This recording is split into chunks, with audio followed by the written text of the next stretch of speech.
नमस्कार श्रोता मित्रों, मैं हूं मनीष और स्वागत है आप सभी का मेरे YouTube चैनल पर। आज मैं शेयर कर रहा हूं स्वामी विवेकानंद के कुछ विचार और शीर्षक है ज्ञान और कर्म। मनुष्य को सर्वोपरि बल विचार शक्ति से प्राप्त होता है।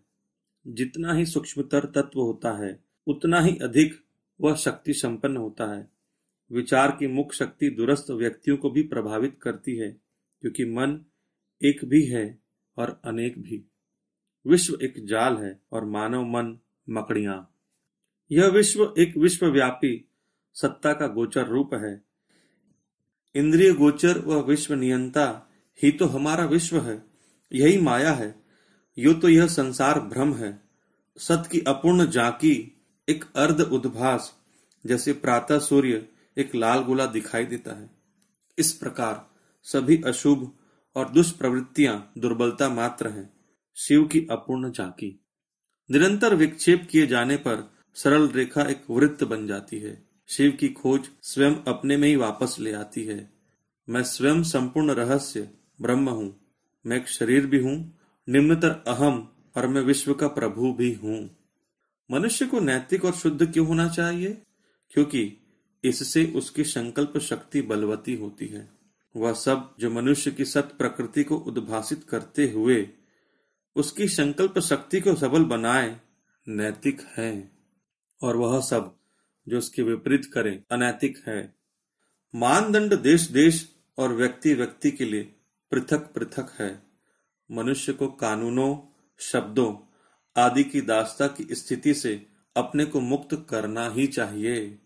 आज हम में संकल्प की स्वाधीनता भी नहीं है, पर जब हम स्वाधीन होंगे तब होगी। इस संसार को त्याग देना ही संन्यास है, त्याग है। इंद्रियों के माध्यम से ही क्रोध और शोक का जीवन में प्रवेश होता है। जब तक संन्यास नहीं है तब तक अहम और उसे सचेतन बनाने वाली वासना परस्पर भिन्न होते हुए भी अंततो गत्वा यह पार्थक्य मिटकर दोनों एक हो जाते हैं और मनुष्य पशु बन जाता है। संन्यास की, त्याग की भावना से अपने को अनुप्राणित करो। कभी मेरा शरीर था, मेरा जन्म हुआ था, मैंने संघर्ष किए थे और मेरी मृत्यु हुई थी। यह सब कितना भयावह भ्रमजाल है। यह सोचना कि व्यक्ति शरीर पिंजर में बंदी था और मुक्ति के लिए हाय हाय कर रहा था। पर क्या संन्यास का अर्थ यह है कि हम सब तपस्वी हो जाएं? तो फिर दूसरों की सहायता करने वाला कौन रह जाएगा? संन्यास तपस्या नहीं है। क्या सभी भिखारी ईशा होते हैं? दरिद्रता साधु का पर्याय नहीं है, प्रायः भी पर्याय है। संन्यास मन का होता है। इसकी सिद्धि कैसे होती है? एक मरुस्थल में जब मैं प्यासा था, मैंने एक झील देखी। वह एक मनोहर दृश्यावली के बीच थी। उसे चारों ओर वृक्ष घेरे हुए थे और उनकी प्रतिच्छाया पानी में उल्टी दिखाई देती थी। पर यह सारा दृश्य मृग मरीचिका सिद्ध हुआ। तब मुझे ज्ञात हुआ कि 1 महीने से मैं प्रतिदिन इस दृश्य को देखता आ रहा था। केवल उस दिन पिपासु होने पर मुझे उसके असत होने का ज्ञान हुआ। अब मैं 1 मास तक प्रतिदिन फिर उसे देखूंगा, पर मैं कभी भी उसे सत्य नहीं समझूंगा। ठीक ऐसे ही जब हमें भगवत प्राप्ति हो जाएगी, तब इस संसार का, इस शरीर आदि का भाव तिरोहित हो जाएगा। इस भाव की पुनरावृत्ति हो सकती है, पर तब हमें ज्ञान रहेगा कि यह असत है। संसार का इतिहास बुद्ध और ईशा जैसे व्यक्तियों का इतिहास है। वासना मुक्त तथा अनासक्त व्यक्ति ही संसार का सर्वाधिक हित करते हैं। गरीबों की गंदी बस्तियों में ईशा की कल्पना करो। उनकी दृष्टि दैन्य से परे हो जाती है और वे कहते हैं, मेरे बंधुओं, तुम सब दिव्यात्मा हो। उनका कार्य शांतिपूर्ण है। वे कार्यों को हटाते हैं। मनुष्य संसार के कल्याण में तभी तत्पर हो पाता है जब उसे इस तथ्य की सत्य प्रतीति हो जाती है कि सारे क्रियाकलाप माया है। कार्य जितना ही अचेतन होता है उतना ही श्रेष्ठ होता है, क्योंकि तब वह अधिक अतिचेतन हो जाता है। हमारी खोज शुभ अथवा अशुभ की खोज नहीं है, पर शुभ और आनंद अशुभ और दैन्य की अपेक्षा सत्य के अधिक निकट है। किसी व्यक्ति ने अपनी अंगुली में कांटा चुभा लिया और दूसरे कांटे से उस कांटे को निकाल डाला। पहला कांटा अशुभ है और दूसरा कांटा शुभ है। आत्मा वह शांति है जो शुभ और अशुभ दोनों ही से परे है। यह विश्व तो विघटित हो रहा है, मनुष्य ईश्वर के समीप खींचता जा रहा है। एक क्षण के लिए वह सत्य बन जाता है, स्वयं ईश्वर। उसके व्यक्तित्व का पुनर्विकास होता है, एक पैगंबर। और अब उसके सम्मुख संसार कांपता है। मूर्ख सोता है, जगता है तब भी मूर्ख रहता है। अचेतन व्यक्ति जब अतिचेतन होकर जगता है तो असीम शक्ति, पवित्रता और प्रेम से संपन्न दैव मानव बनकर लौटता है। अतिचेतन या दिव्य चेतन की यही उपयोगिता है। युद्ध क्षेत्र में भी ज्ञान का व्यवहार संभव है। गीता का उपदेश ऐसे ही दिया गया था। मन की 3 अवस्थाएं होती है, सक्रिय, निष्क्रिय और शांत। निष्क्रिय अवस्था की विशेषता है मंद स्पंदन, सक्रिय अवस्था की विशिष्टता है और तीव्र स्पंदन, और शांत अवस्था की विशेषता है सर्वाधिक प्रचंड स्पंदन। समझो कि आत्मा रथ में आरूढ़ है, शरीर ही रथ है, बाह्य इंद्रियां ही अश्व है, मन लगाम है और बुद्धि सारथी है। इसी विधि से मनुष्य माया सागर को पार करता है।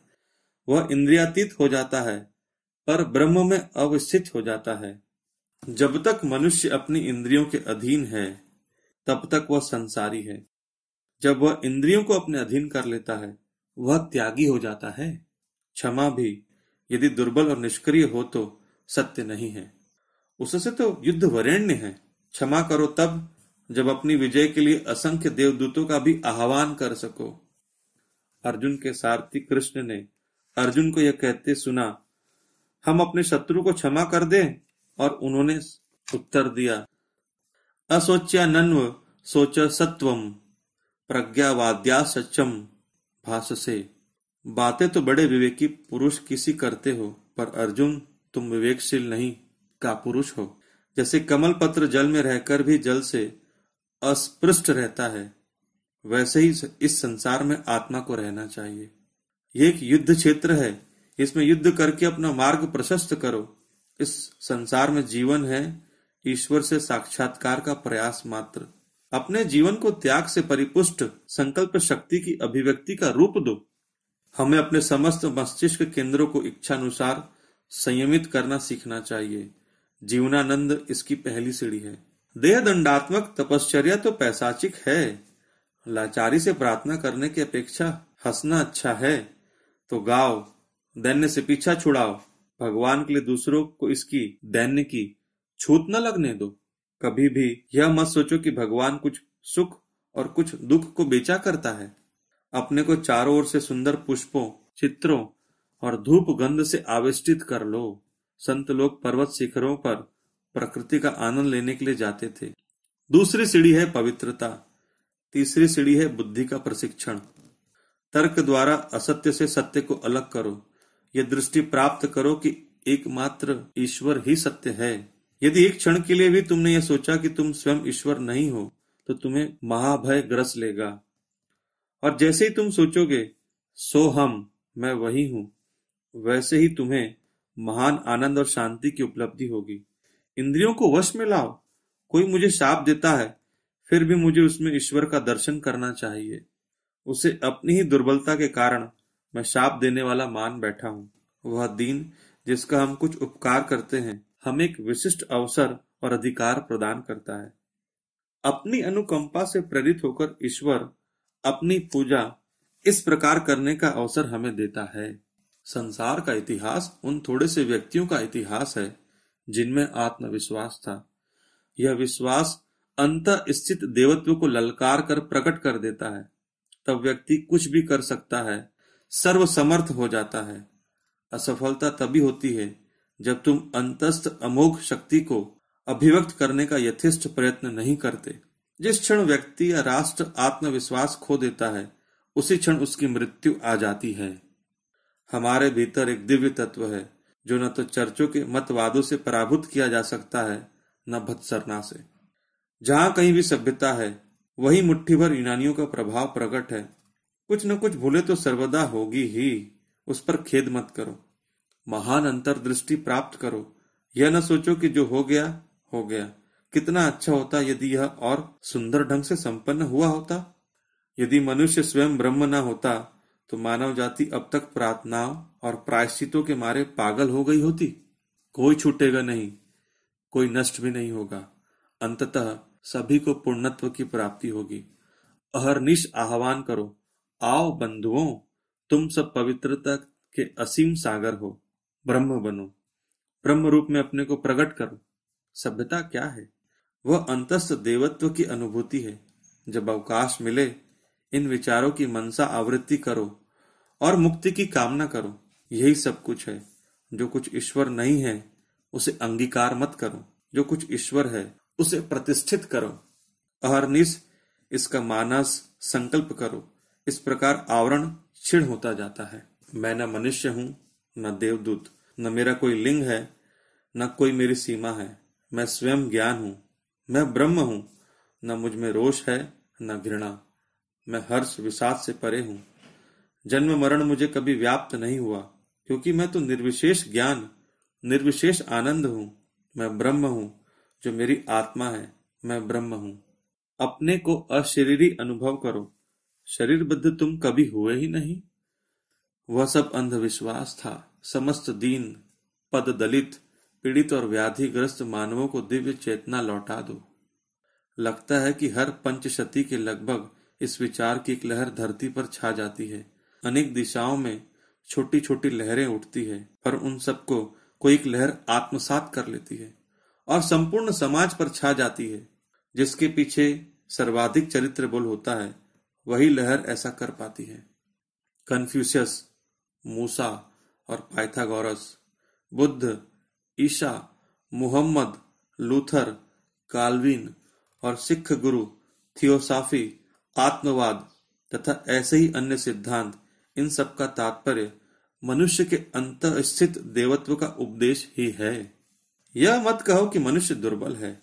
ज्ञान योग्य अन्य योगों से किसी प्रकार वरेण्य नहीं है। प्रेम ही आदर्श है और उसके लिए किसी की आवश्यकता नहीं। प्रेम ही ईश्वर है।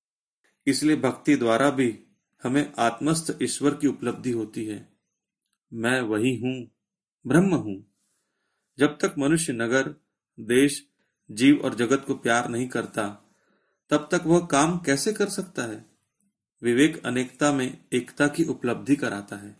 नास्तिकों और अज्ञेयवादियों को समाज कल्याण के लिए काम करने दो।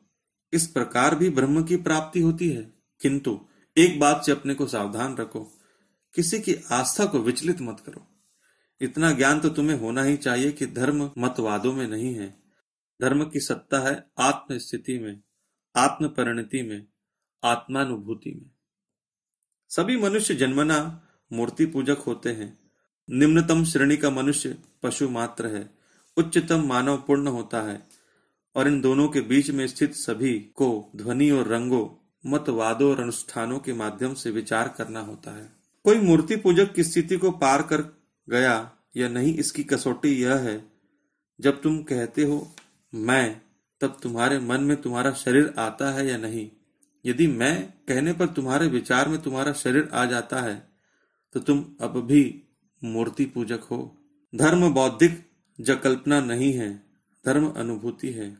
यदि तुम ईश्वर के संबंध में विचार करते हो तो तुम नीरे मूर्ख हो।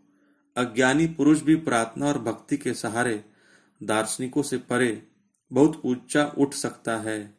ईश्वर को जानने के लिए किसी भी दर्शन शास्त्र की आवश्यकता नहीं है। हमारा कर्तव्य दूसरों की आस्था को विचलित करना नहीं है, धर्म अनुभूति है। सर्वोपरि बात यह है कि हमें सबके प्रति निष्कपट होना चाहिए। तादात्म्य क्लेश पैदा करता है, क्योंकि वह कामना को जगाता है।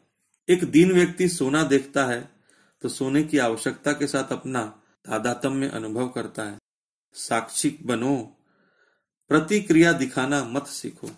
उपरोक्त विचार स्वामी विवेकानंद ने 23 नवंबर 1895 ईस्वी को लंदन में एक भाषण में दिए थे। यह विचार कर्म और उसका रहस्य नामक एक लघु पुस्तिका से लिए गए हैं, जिसका प्रकाशन रामकृष्ण मठ, नागपुर, महाराष्ट्र, भारत ने किया है। दोस्तों, सुनने के लिए बहुत बहुत धन्यवाद। यदि विचार आपको अच्छे लगे हैं तो कृपया अधिक से अधिक शेयर कीजिए और मेरे चैनल को सब्सक्राइब कीजिए। धन्यवाद।